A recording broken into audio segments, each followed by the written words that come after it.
got to make plays and, and like I said, be accountable and be disciplined.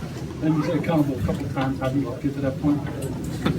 I don't know. Is it players? Is it coaches? I don't know, but we need to get there quick.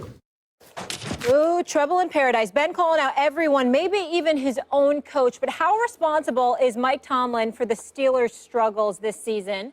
Mr. Smith. He shares culpability.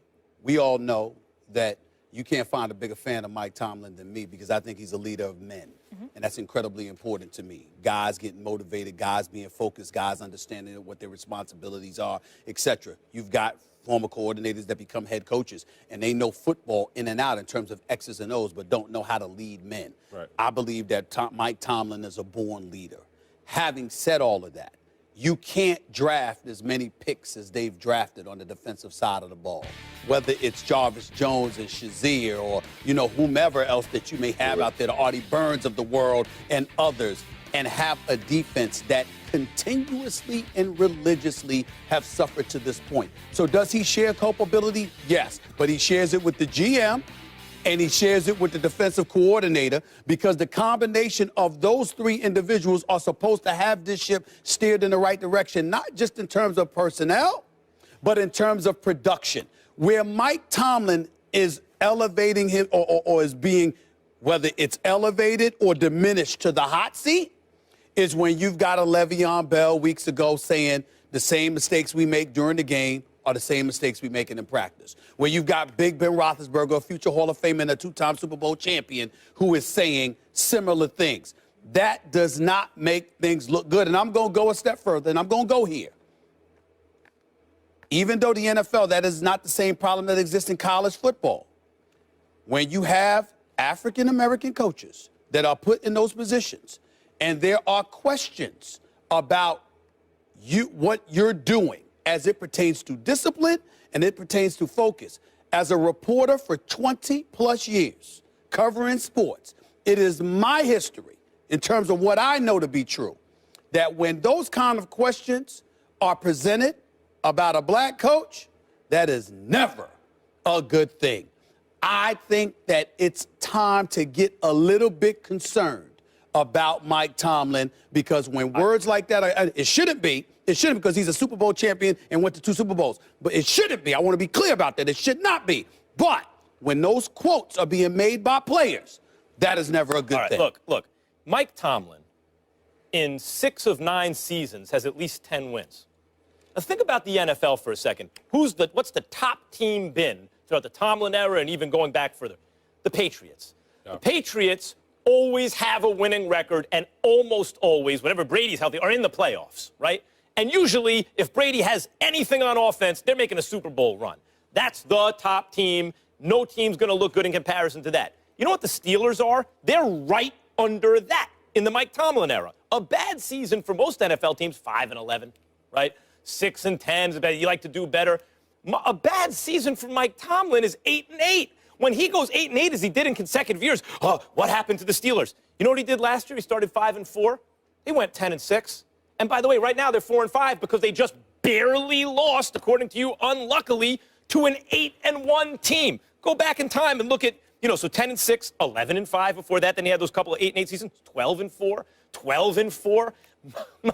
You know how many teams in the NFL are praying that they can get a coach like Mike Tomlin, that when his team, and they're still in the thick of things in their division. This is panic time because, heaven forbid, the Steelers might have a 500 record one year. Tomlin is an absolute elite coach, and it is absurd to question him compared to his peers. You want to say Belichick, you maybe want to say Pete Carroll, a couple others. That's it. He's in that category. Well, it's not just, African-American coaches, also quarterbacks and everybody in predominant positions. Yes. When things like that are leaked out, it's a bad thing. African-Americans. That's right. But as far as Mike Tomlin is concerned, let's take into account that your quarterback hasn't been healthy for a full season. Mm-hmm. And let's go back to 2009. Before 2009, the consistency of Ben Roethlisberger, they go as far as Ben takes them. So at this particular point, when I listen to the quotes from Ben Roethlisberger, it's not about Mike Tomlin. It's about individuals being accountable for their mistakes. Offensively, they know the mistakes that they've made. Le'Veon Bell talked about it in the beginning of the season. We are making the same mistakes that we make in practice. That's on the offensive end. But what Ben is talking about as a unit, as a team, being the leader of a team, you have to look in the mirror and ask yourself, did I do my job? Defensively, we just talked about it. No, they did not do their job. Defensive linemen are not in their gaps. Linebackers are not overflowing into the position to be able to make the tackles. You see them outrunning plays. That's why you're getting big plays. Defensive backs are not in the right position. Let me get this straight. They're not doing their job, and as a result, you lose by the skin of your teeth, aided by a face mask when the play is dead, to an 8-1 team that has the best point differential in the league. Mike Tomlin's not the one out there grabbing face masks. Mike Tomlin is not the one missing tackles. They're in the right position to be successful. That's what I'm saying. These players are not making the plays they're made to be made. That's what I'm saying. I guess everyone thinks they're pretty damn good if this is like disaster. But this is the whole thing. If a coach has been there for as long as Mike Tomlin or in Green Bay, what we're seeing in Green Bay, it begins to get stale. It begins to get stale because defensively, they're not doing what they're supposed to do. And offensively, yeah, you had a great game. But what happened last week in Baltimore? Offensively, they looked awful. They didn't run the ball. I need to chime in here because here's my discomfort for especially what you said. Nobody's saying that Mike Tomlin should be gone. Right. What we're saying is that's what folks who may want to get at him might take from everything that's transpiring. They'll use it. Because the undisciplined. Exactly. Yeah. Now, let's also point this out, Max. From 1998, whether it was at Arkansas State or the University of Cincinnati where he was coaching defensive backs, to being in the NFL in 2006 as the defensive coordinator for the Minnesota Vikings. What do we usually say? What do I religiously say? Whatever your signature is, whatever got you the job is what you have to make sure that you do. New Orleans, Sean Payton is relatively safe. You know why? He has an offensive background. Their offense is firepower.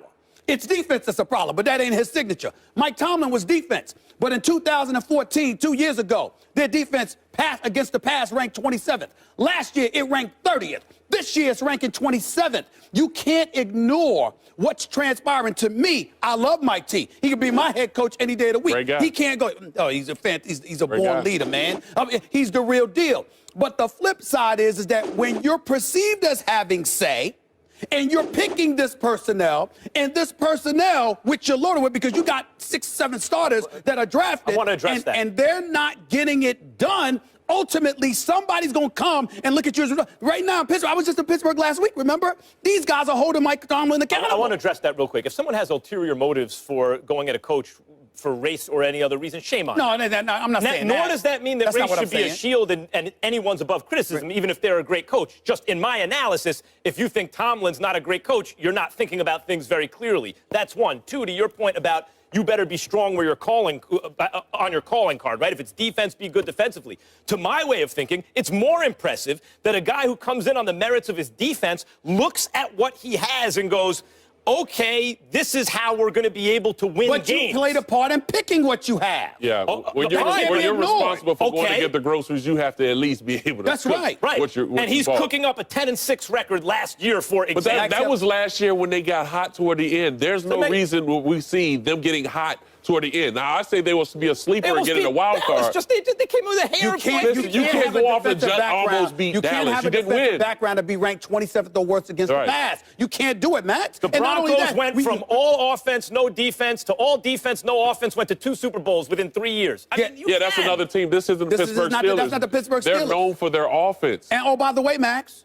Mike Tomlin has a Super Bowl championship and a Super Bowl berth. But just last week, we were talking about Mike McCarthy and how the Green Bay goes to the playoffs every year, but only one title because Aaron Rodgers is your quarterback. He's got Big Ben. We got to go to break. This game had 7 lead changes. This next one had 8. Russell Wilson getting the better of Tom Brady at Foxborough last night. But which of the two would you want the rest of the season? You might be surprised by this one. Donovan, you are staying put, my friend. And the Cowboys star running back goes bananas in Pittsburgh Sunday, causing King James to tweet Zeke with a hashtag MVP and Rookie of the Year. I forgot he's a Cowboys fan. Go play basketball. Elliott be the MVP favorite right now? Find out that a little bit later in the show. First Take, just getting started. How come he ain't commenting about the Browns? Go to Indians.